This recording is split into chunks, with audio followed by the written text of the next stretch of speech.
Hello, yes, that's right. It's Joe here for Joyrider TV, back with some more live Q&A, live from the Wild Wind workshop. Yes, that's right. This is where miracles take place on a daily basis in the realms of boat repair.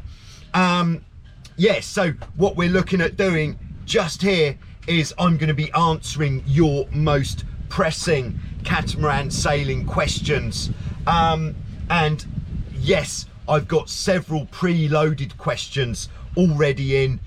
So if you're watching this later and you have some questions that you'd like to ask for next week's Q&A, just put them in the comments section and I will respond to your questions in next week's Q&A.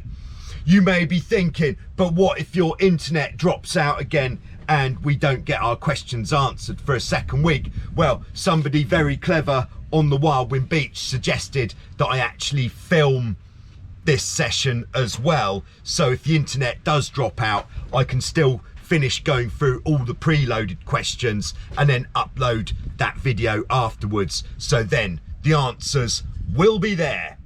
There we go. That was an introduction. Yeah. So I'm just gonna start off by saying hello to everybody who's saying hello, and we're going straight in. We've got Craig on board. Craig says, I think when you ask a question, if you say where in the world you are, I think that makes it quite interesting. If you could do that, I think that would be lovely. Thank you very much. So Craig says, do you have any tips for capsizing in shallow water without a mast float, especially if the mast ends up hitting the ground? Yeah, this is a tricky one.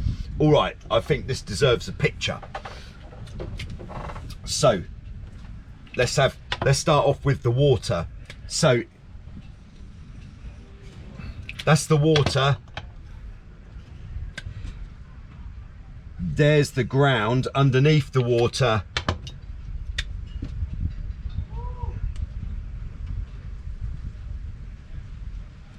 And there's our boat on its side, mast rather long, going into the bottom. So if the mast is going into the bottom, the most important thing that we need to do is to stop the wind from driving it on there further.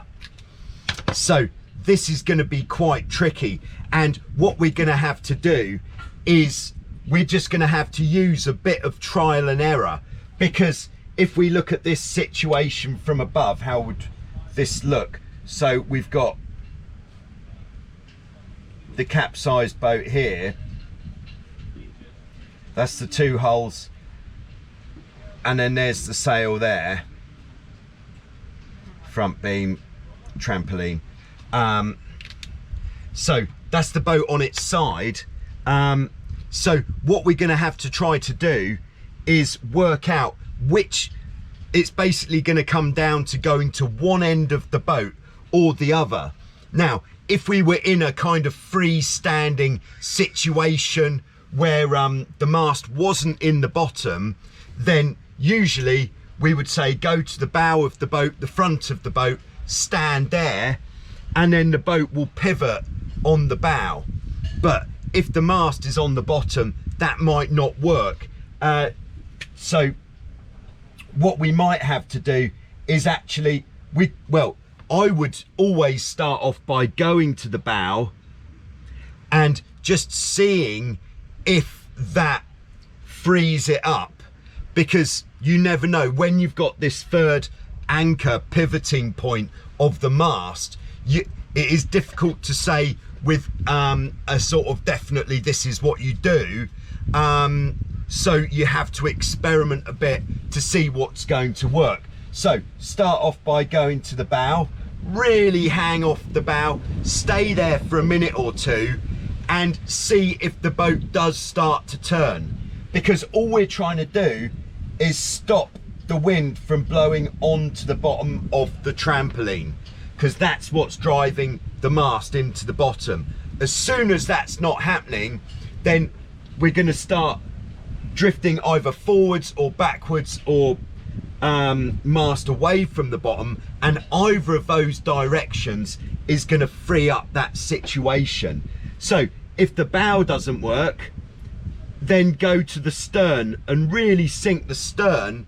And what you can actually do by sinking the stern, now this isn't going to be very nice for your mainsail if you're sailing a boat with a mylar sail. If you're sailing something like a Prindle 16, 15, Hobie 16, Hobie 14 with a very durable mainsail which doesn't have a square top like this, then it's not going to be so bad. So if you go right to the back, you can actually roll the boat over, hanging onto your righting line, roll the boat over, and 9 times out of 10 that will turn the boat enough so then the wind will start blowing you off the bottom and turn it so the wind will start helping you again. So either go to the front or go to the back. Going to the back is good in a number of different situations on the capsize, and you can actually roll the boat over. So if this is the boat like this, go to the back and you can actually roll it over like that. It does take a lot of hanging off the righting line like the circuses in town, but that is quite an interesting maneuver to try out. Okay, I hope that helps there, Craig. Good luck trying out some of those methods when it or if it happens. All right, we've got Ben on board in Minnesota. Great to have you on board, Ben. We've got Nick on board in, I think Nick would probably be in Bulgaria. Frederick's on board as well in Sweden. Great to have you with us, Frederick. And then we've got from Zero to Foil, Best from Berlin. See you on the 17th at Wildwind. Great stuff. We'll be here, we'll be ready, and don't know what sort of foil you're using, but if you're wing foiling, it is definitely very popular to bring it out with you and do some sailing until it becomes foiling conditions, and then off you foil. All right, Black Sheep's on board as well. Could imagine if you have a good current, the mast hitting the ground could end up badly. Yeah, if there's a current, that could certainly put a cat amongst the pigeons there, or worse still, if the seabed has got like boulders on it, big rocks, then that could really upset your progress for the day. So yeah, I think the best thing to do is, if you are sailing in shallow water without a masthead float, as soon as the boat capsizes, then you want to be making sure that you are going round and getting on the righting line as soon as you possibly can to stop the mast from going into the bottom. That would be the #1 goal there. All right, who have we got on board? Also, we have got Lee on board, Hooty Hoo from GA, which I believe must be Georgia. Great to have you with us. We've got Paul on board as well. I dare say Paul is watching from Italy. And we've got Chevid in Oklahoma. All right, so thanks for tuning in, everybody. Just going to go on to the first preloaded question, which comes from Laura, who is Fleet 240 Santa Cruz. And this is a really good racing question. Laura's coming out with the good racing questions most weeks. So Laura says, how do you, when you round the top mark, so, all right, so on the race course, the wind, as we know, always comes from the top, and on the race course,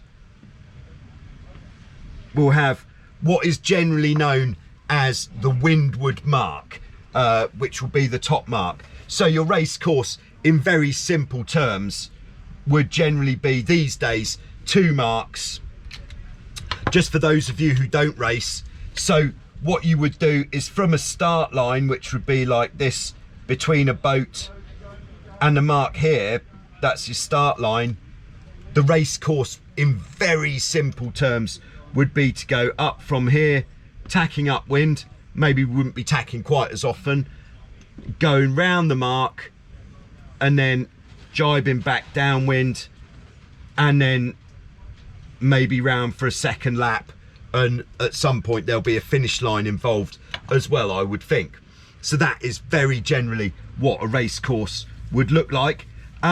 So Laura is asking, when we go round the top mark, how do you choose if you're going to jibe immediately or continue? So the two choices that we've got, let's go for option A in green, which would be to carry on going in this direction and then maybe jibing down here and then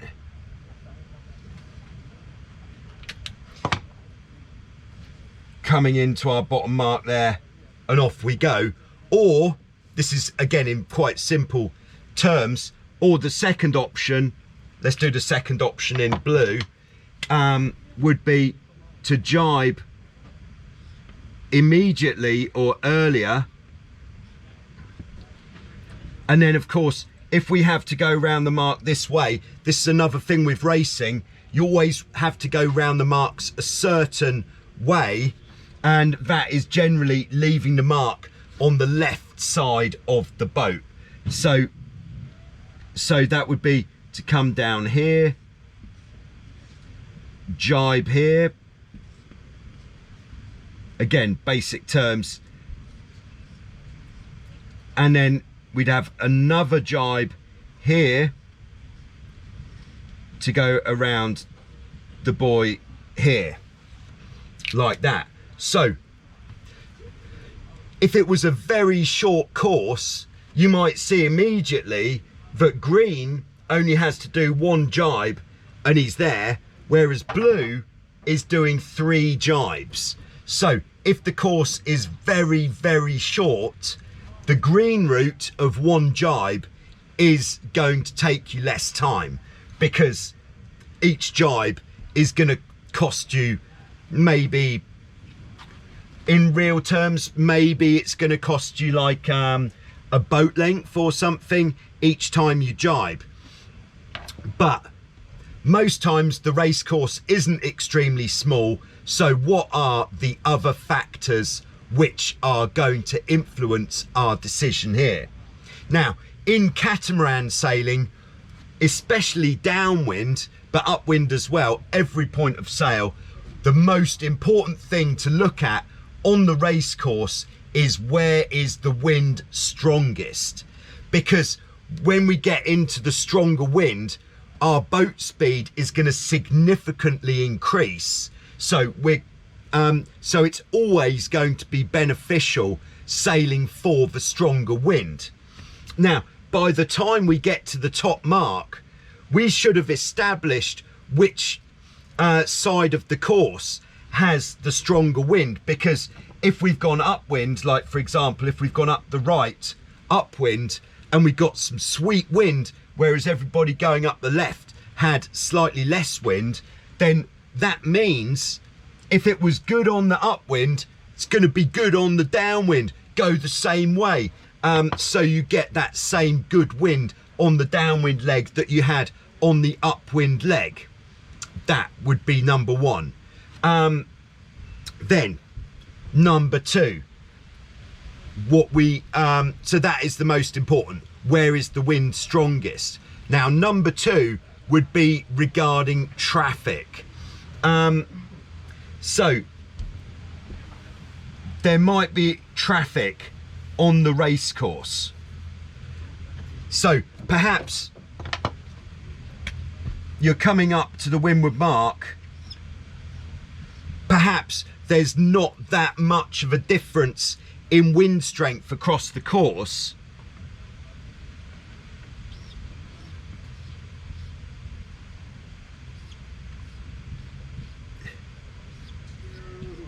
and there's all this kind of thing going off on the starboard tack downwind, starboard tack is generally going to be more popular for the reason of fewer jibes, because at the end of the day, if the course is completely even, fewer jibes is going to be good if you're not worrying about traffic so much. So if this is the case and you're coming round right behind these boats, it is definitely going to be better to jibe off here, obviously not hitting anyone, so that you're not just sitting behind the boats. Because even though when you're coming from behind on the downwind, your sails, so like this guy, your sails are between the wind and this guy, so you're going to be slowing this guy down.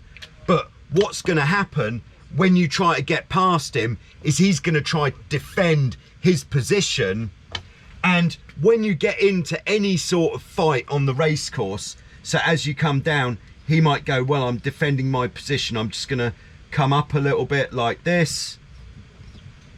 So when you're into a little battle like this, anybody who's just sailing their own race without any other boats involved is going to have a massive benefit, because you're just sailing fast, you're not getting involved in any of these little battles on the race course, and you're going to get there a lot quicker than if you're getting into any sort of that,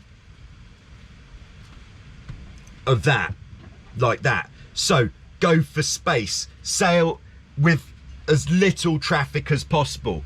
Of course, if the wind is significantly stronger over on the left side here, if it's a big course, what you could then do is go down here a bit and maybe go down here until you're in enough space to not be involved. Karen Bennett. That's my wife on the phone. Go down this way until you're far enough away so you can jibe, not get involved in the traffic, and then you're going to be here on starboard tack as well as you come down. So when the green boats jibe, you're going to have right of way. Lovely. Yeah.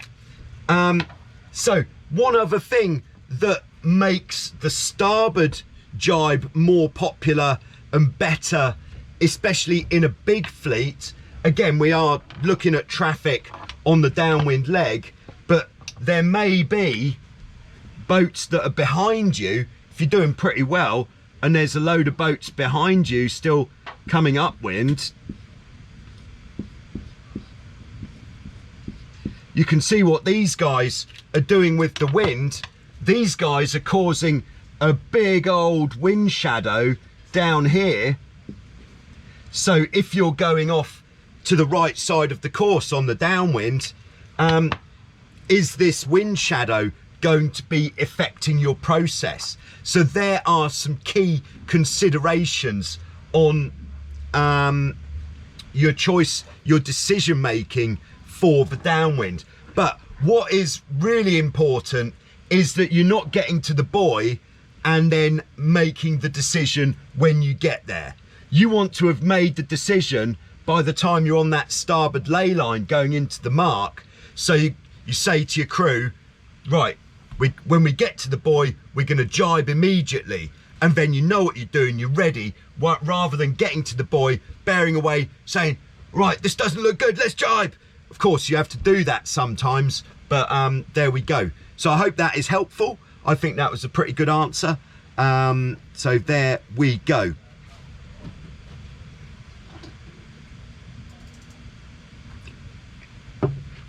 Very nice.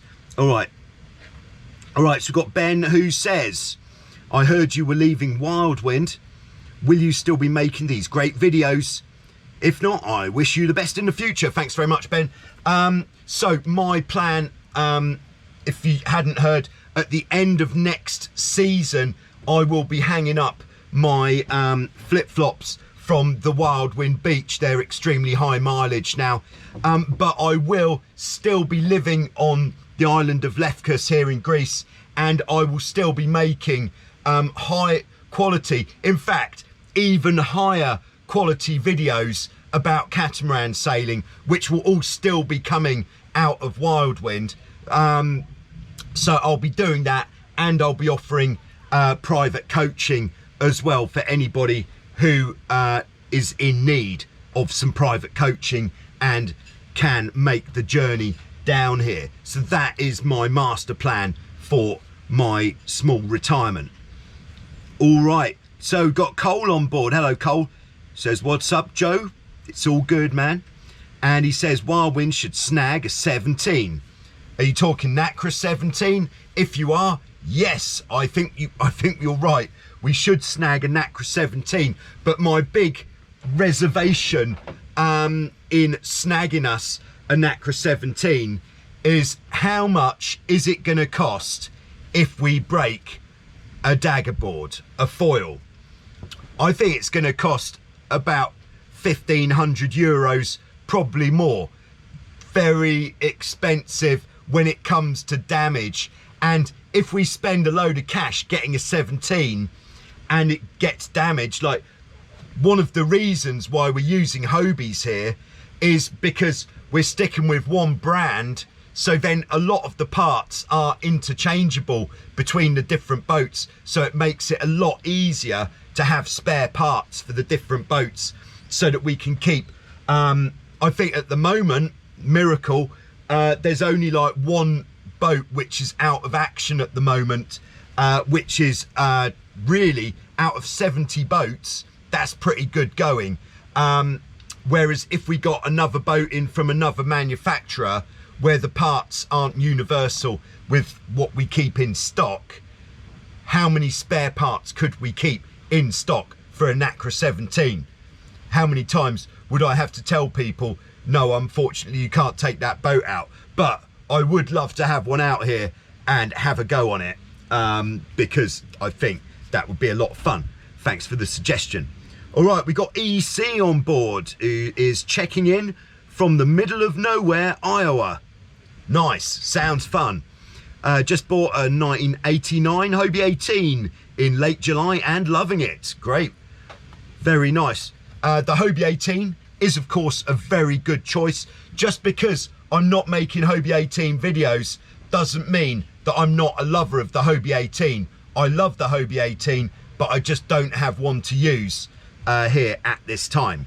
Perhaps after my retirement, I'll snag myself a Hobie 18. How about that? Nice. All right, EC says, I was out in 12 knots of wind yesterday and noticed the leech on my mainsail fluttering a lot, especially between the upper battens. Now, unfortunately, that might just come down to wear and tear on the mainsail. So there's probably, without actually seeing it, my immediate thought is just because the sail is old. This does happen. EC continues, this seemed to happen regardless of whether I sheeted out or block to block, or the downhaul didn't seem to change very much. Is this usual? Any fixes? I'd say yes, there is one fix, and that is to take it to a sailmaker, take some pictures of what it looks like up the mast when you're sailing, take it to a sailmaker and say, can you reduce this leech flutter, please? And I'm sure the sailmaker would be happy to comply. All right, we've got Nicholas on board in France. Great to have you on board there, Nicholas. So we're going to go on to the next preloaded question. And I did actually go through this last week, but nobody was listening. So here we go.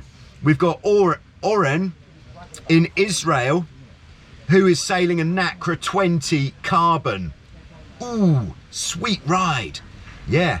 And he says, when he's on the trapeze, he gets really tired as he starts feeling off balance and feels like he's going to fall off. What is the best technique? Am I trapezing too high on the trapeze? Yeah, so trapezing too high is something that is quite likely to make it feel more tiring, because you're not going to have as much weight going through your feet in the correct manner. So if this is our boat, like this, there's our mast, and then if you're trapezing up like this, then it's going to feel very unnatural because you're kind of almost standing upright on the corner of the boat. And then if we look at where the trapeze wire is pulling from, it's pulling at a very strange angle in relation to your body, and your trapeze harness isn't really working as it should do, because all of the tension in the trapeze wire here is kind of pulling up in this direction, which is going to give you a bit of a wedgie. Not very comfortable at all, but it's also going to stop you from feeling quite as stable. Whereas what we want to be doing, if we go on the other side of the boat, is trapezing much lower down. So it doesn't have to be like you see the top racers doing, which is what you'd call flat wiring, where you're actually trapezing straight in line with the boat, because that's going to give you the maximum leverage. It doesn't have to be like that to be comfortable. In fact, you'd probably find that quite uncomfortable, but just having a little bit of angle makes it a bit easier to control the boat. You can see everything a lot easier, but then the way that the trapeze line is hitting your harness is going to be much better, because now the pull is in this direction, which is exactly how everything has been designed. So that is number one. Don't trapeze too high. If you're trapezing high, because when you move out on the trapeze you're a bit worried about becoming unhooked, then by all means start off high, but have an adjustable trapeze system, and then when you get out, drop yourself down a bit so that you're more like this. But the best thing is to have the trapeze about the right height before you go out.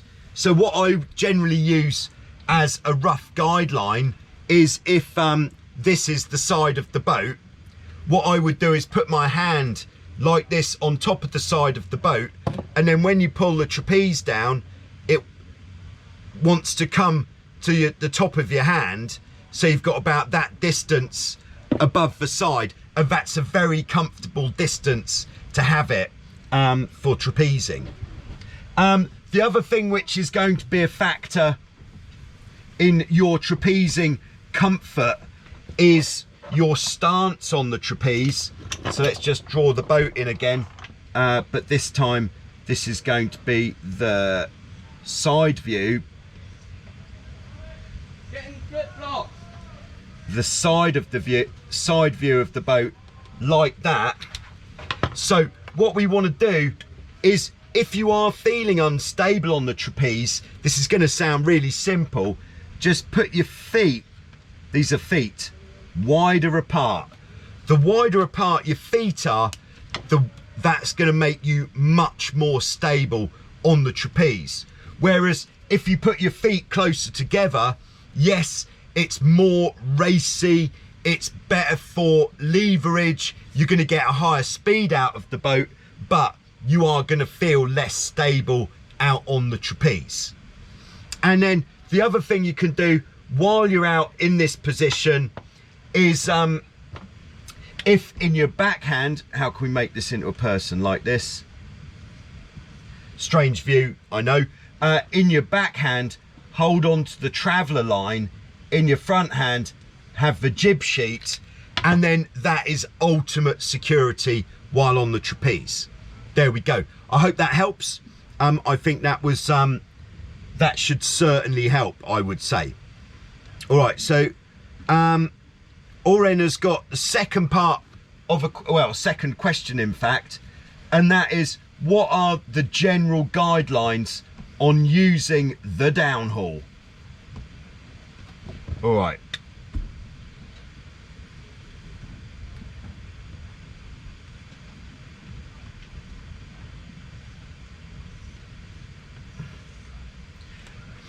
All right, so firstly, when you don't have any downhaul on at all, it's kind of like having your boat switched off, because with no downhaul on at all, your sail is just going to be hanging really limp, shapeless, with no shape to it at all. Apparently that's what shapeless means. And it's not going to give you any power. You will be able to sail along with no downhaul on, but it's not going to be very efficient. But having said that, it is quite useful to not have any downhaul on until you're ready to start sailing, because with no downhaul on, it means the boat is going to be quite limp and it's not going to try to sail off as much. If it's windy, the sail isn't going to flap violently as well. So if we start, so that is no downhaul. No downhaul is like having the boat switched off. Then if we're ready to start sailing, let's say it's light winds. So wind where it's not enough to get the hull out of the water, not enough to trapeze, then what we want to do is establish the minimum amount of downhaul. So the way we would do that is, you could do this on the land before you go out, it's probably more convenient, is pull the downhaul on, look at the sail, and when the majority of the horizontal creases come out of the sail, that is the minimum amount of downhaul that you're going to put on. To double check your minimum downhaul, you could also attach the main sheet, pull it in, that's going to pull the sail down as well. So the main sheet is also pulling the sail down. So put on your normal amount of main sheet that you'd have in those conditions. If by pulling the main sheet on, that's putting more creases back into the sail, you're going to need a bit more downhaul again to get those creases out. So once you've established where that is, then what I would suggest is putting a mark on the mast. And then you know that when the bottom of the sail is level with that mark, that is your minimum amount of downhaul. Very nice. That's going to make it much easier for you to establish that minimum while you're sailing along. You can just look at the mast rather than having to look at the sail. Then, just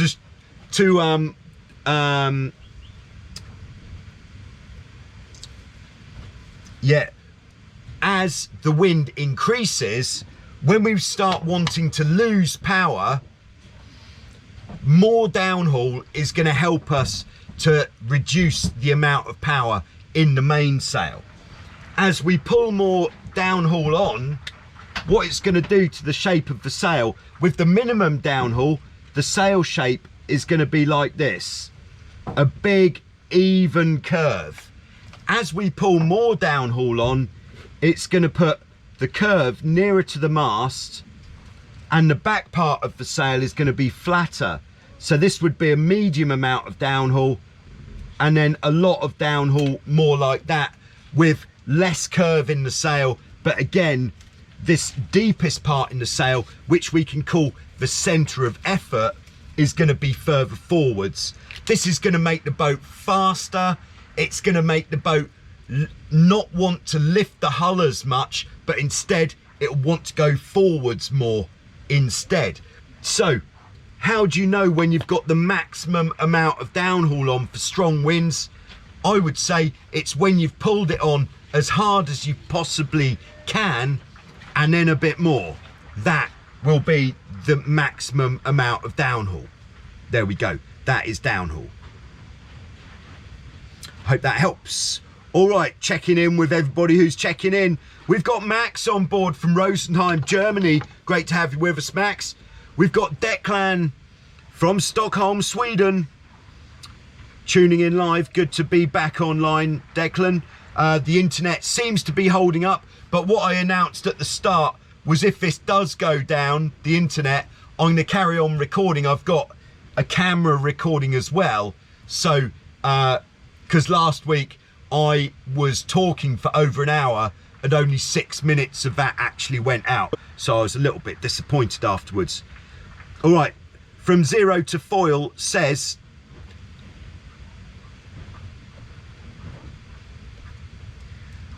just to take my chances, I'm looking for an acat trailer somewhere in Germany or neighbouring countries, like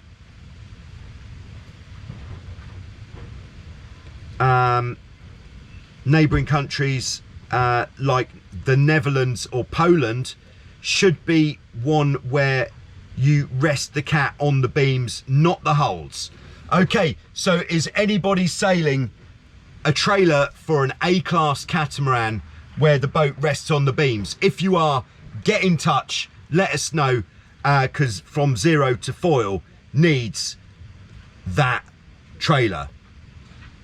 All right, it looks like we might have been chucked out just when I was saying we might get chucked out. We just got chucked out, so I'm just going to try to chuck us back on. While I do that, I'm just going to take a short commercial break. So if you're interested in supporting Joyrider TV, there are many ways of doing this, one of which is brand new, and that is by subscribing to Joyrider TV through a YouTube channel membership. This is new. You'll see the opportunity to do that in all of the videos in the description underneath the video, and while you're watching the video there'll be a button.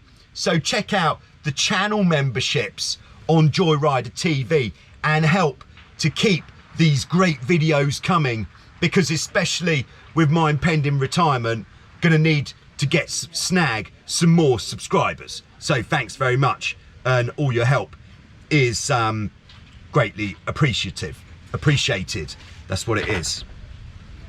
All right, we got Toot on board, who says howdy from Texas. I sold my Hobie 17, oh my word, and bought a Nacra 6.0 and a 5.7. So this is one of the ways that you can get around this problem where you can't decide whether to buy a Nacra 6.0 or a Nacra 5.7. Just buy both and that is your problem solved. Right, well done Toot, great stuff. I hope that's going to work out well for you, and it's certainly an exciting time having 2 more boats in your fleet. All right, back to the preloaded questions. So this one comes from Mohammed, who says, I've just changed my rudder blade and I can hear a voice like a whale coming from the hull. Any ideas? Yes. Okay, so if you've got a low-pitched whale-like sound coming from your rudder blade, that would probably mean that you have changed to a Lexan rudder blade. The Lexan blades are very strong, but they're quite heavy, and they do have this low pitch hum to them when you get going along. I made a video quite a long time ago comparing all the different constructions of rudder blades for Hobiecats, so I would check that out, or if you've seen it before, check it out again, because it's a really good one. But there's one way that you can reduce the hum coming from the back of your rudder blades, and that is, well, first, why is it happening? So this is the rudder blade like this, the back edge, and they are largely coming to a real point like this, which means when you get going fast or you're putting some pressure through your rudder blade, what's going to happen is you're going to get vibrations at the tip like that. These are vibrations, by the way, at the tip, and those vibrations are what is causing the noise. So if you want to get rid of some of that vibration, what you can do is take some sandpaper and just gently flatten off the trailing edge of your rudder blade so that it doesn't come to a sharp point like that, but instead a bit flatter like that. And that means that you're not going to have that vibration at the tip, Because also what you're doing by flattening it off a little bit is you're going to be reducing rudder blade trailing edge vortex. Yeah, I did just make that up, but it sounds good, doesn't it? So it means we're going to have less spillage of the water from one side to the other and a bit of a stir in the middle. So it is actually going to make your boat a bit quicker as well, just by very gently taking off a bit of that point on the back edge of your rudder blade. There we go, rudder blades. All right, so next in the, yeah, we've got a bit of a double-edged question here about which boat to purchase. So the first part of this question is from Dara, who says, is the Hobie Tiger a good option as a first cat? Now you may think, well, it doesn't seem like a very good option, but if it was either a Hobie Tiger or nothing at all, because of where you are in the world and there aren't any other boats around for sale, there's a Tiger available, good price, the next option is to buy a £10,000 something or something else, then what is it that stops the Tiger from, this is how we're going to approach this, what is it that stops the Tiger from being a really, really good choice as a boat for less experienced catamaran sailors? Now, firstly, I wouldn't go for a Tiger if you didn't have any sailing experience at all. You will require some sailing experience, because the first downside of the Tiger is it is more fragile than boats which are specifically designed for less experienced sailors. So that is the first one, because the hulls on the Tiger are built a lot more lightweight than that of, say, a Hobie 16, a Prindle, definitely a lot lighter than that of a Hobie Getaway or a Dart 16. So that makes it slightly less ideal because it is more delicate. Now, the biggest and most obvious reason why the Tiger is less ideal as a boat for a first-time cat sailor is because of the Daggerboards. So the Daggerboards extend quite a distance under the boat, which means it is something else to worry about, because if you hit anything with the Daggerboard, like if you hit the bottom, not only might you damage the Daggerboard, but you could also damage the hull. If you're sailing in a stronger wind and you don't lift the Daggerboards 54 centimeters above the deck, then you may be risking breaking your Daggerboards by having too much sideways force on them as well. So that is the second main sort of stumbling block of a Tiger as a good boat for a first time cat sailor. But let's look at some positive things with the Hobie Tiger. The Tiger is a wider, bigger platform than most beginners boats. That's going to make it more stable. The Tiger has got a more modern rig than a lot of beginners boats with more sophisticated controls, which means you can flatten the sail more than on a beginner's boat, which means when the wind starts getting stronger, you can do a lot more with it. The Tiger also has got the Daggerboards, makes it extremely easy to tack. This could be tied in with a negative point, which is the Tiger, is it too easy to tack? Which means if you're learning to sail a catamaran on a Tiger, does that mean you're never going to learn good tacking technique? It might mean that, so just something to keep in mind. That if your Tiger is a later one than 2003, then it means it will have a self-tacking jib as well, which if you're going to be sailing in light winds single-handed, that's very nice because you don't have to worry about the jib. The Tiger weighs in at 180 kilos. That's quite a lot of boat to pull up the beach, but it shouldn't matter whether you're a beginner or an experienced sailor pulling the boat up the beach. It's the same amount of load, and yeah, there we go. So I think there's some good considerations for the Tiger. Why is it a good idea and also not the most ideal idea as a first catamaran? All right, so the second part of this question comes from George, who says, what would be more ideal for single-handed sailing? Is it the FX1 or the Hobie 16?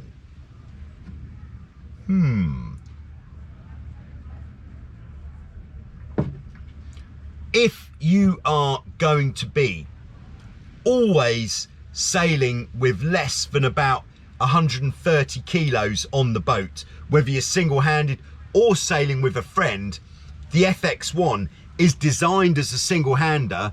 The rig that the FX1 is designed with is just a mainsail and a spinnaker, because it is designed as a single-hander, so thus that is the better single-hander.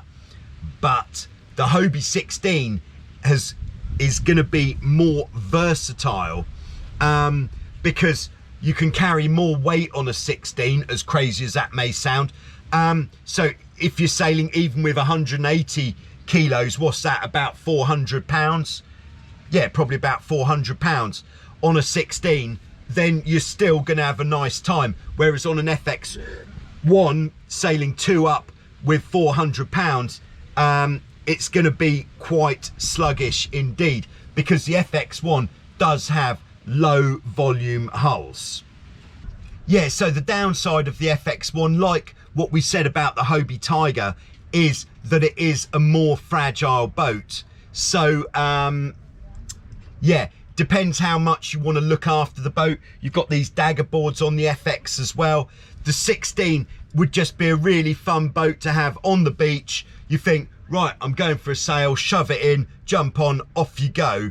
Whereas the FX1 would require a bit more finesse and effort to get it ready. All right, so there we go with that. I hope that helps there, George. All right, we've got Charlie in the preloaded questions, who says, the Teflon mast bearings, he says, we use a new one every time, usually seat and shape to the mast pivot block just fine. Lately, however, in under an hour of sailing, the Teflon bearing ends up alongside the mast rather than where it should be. All right, just to illustrate what Charlie is describing here, is where the mast sits on a 16, you've got, this is kind of like a see-through view slightly, you've got the mast base like this, and then the bottom of the mast has got kind of like the opposite shape, so it would be like this, like this, like this, and there's your mast, like that. And then what you do, because this is cast aluminium and so is this, if you don't put anything between those, then you're just going to get grinding metal, and you're going to end up not having much metal left. So you need to put some sort of bearing in there. The ones that Hobiecat suggest are these white Teflon discs, which kind of just fit in here, and then the mast base will shape that like that to the shape of sorry, the mast foot will push that into the right shape so it sits in there nicely. Okay, now if your Teflon chip isn't sitting there nicely and it's riding up the side, what you might need to do is when you put it in, get your thumbs and really give it a push. Maybe even get some sort of tool like the handle of a hammer or something and push it in, so you're bending the Teflon disc into the right shape before you put the mast in there. Because if it's not completely central when you put your mast up, then yes, that may force it up the side. What you could do if you're doing that and that situation persists is just maybe use a bit of double-sided tape or something underneath just to make sure it really is dead central. So there we go. That is what I would suggest there.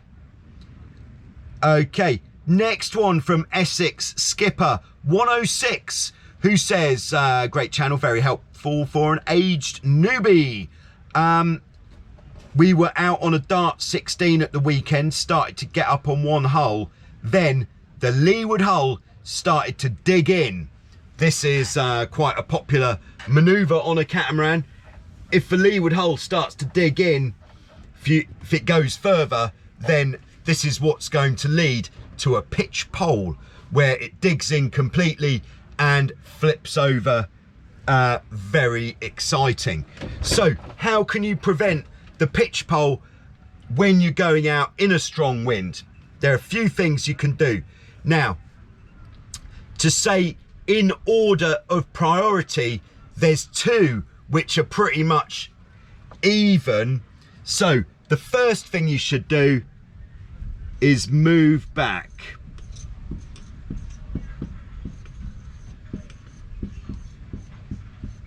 When the front of the boat goes down, if you're not at the back of the boat, there's something very easily you could do about it, which is move to the back of the boat.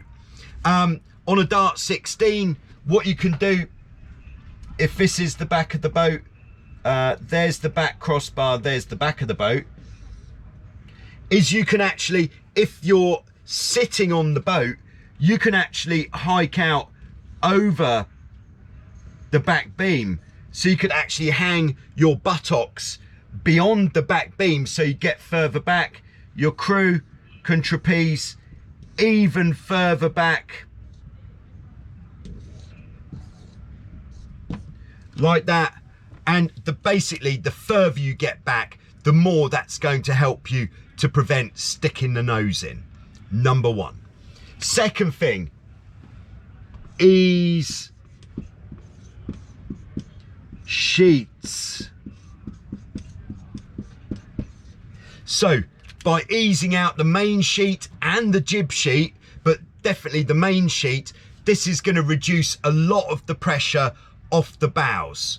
When it's windy, you should be playing the main sheet a lot, because if you're not moving the main sheet, I've said this before, you're just basically at the will of the gods, and they are controlling what is going on. You're not controlling it unless your main sheet is moving. So use your main sheet as a pitch control. If the bows go down at all, ease the sheet. If they come up, you can sheet in. Ease, sheet, ease in, like that.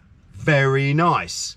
Yeah, and then if you're constantly having to ease the main sheet, when you have the main sheet really loose, you're not in very much control of your mainsail because you haven't got any tension in it. So at that stage, you might want to ease the traveller.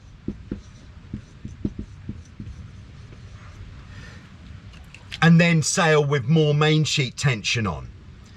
So those, I would say, are your top 3 ways to avoid the bow digging in. If you've got any other ways to avoid the bow digging in, put it in the comments. You could fit pitch pole plates, anti-pitch pole plates. There we go.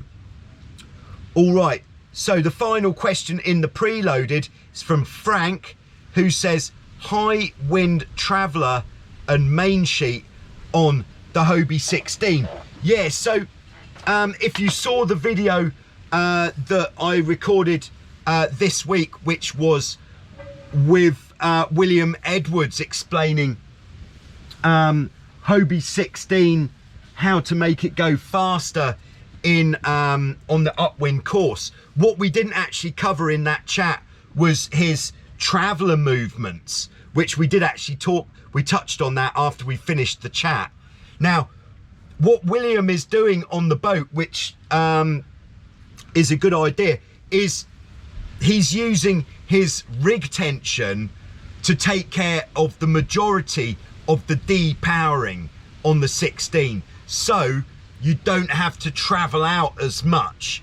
If you were, by traveling out, it is like changing gear, and we've said it before, if you are constantly overpowered on any point of sail, by letting the traveller out more, it means you don't have to be sheeting out the main as much. You'll be able to sail with a tighter main sheet, which means you have more control over the rig completely. So you can travel out, sail with a tighter main sheet. That is a good way of generally controlling your power. But from what William was saying, let off the rig tension more so you don't have to travel out as much. And then what William is doing on his boat is sailing with the main sheet as tight as possible, traveller in the middle, and then if there's a small gust which makes the hull fly a bit too high, he'll ease a bit of sheet, then sheet in again afterwards. But if he's needing to alter course, maybe to go more downwind, or to go around another boat, or if there's a big gust where easing sheet isn't going to do it, then rather than heading up into the wind as well, then ease the traveller out.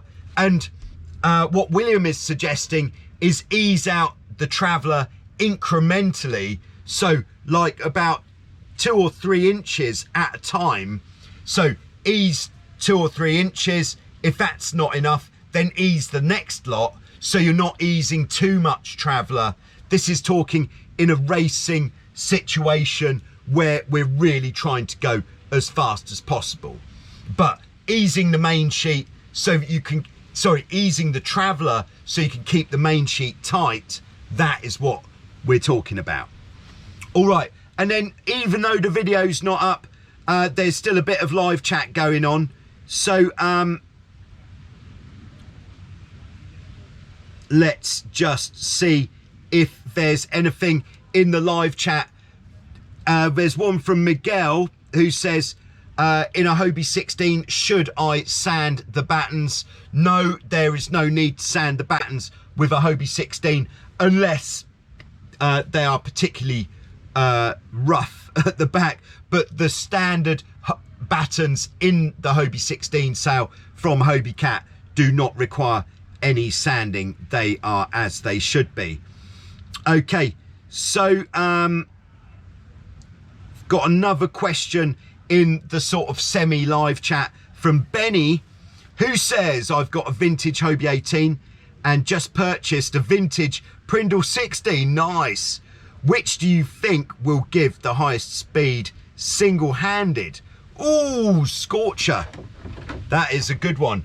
Now, my instant thought on that is that the Prindle 16, you're not going to be as overpowered on that bad boy, so you will be able to pin it down more if you're just 70 kilos. So I would say you're going to get a higher speed out of the Prindle 16, but the Hobie 18 is a faster boat than the Prindle 16.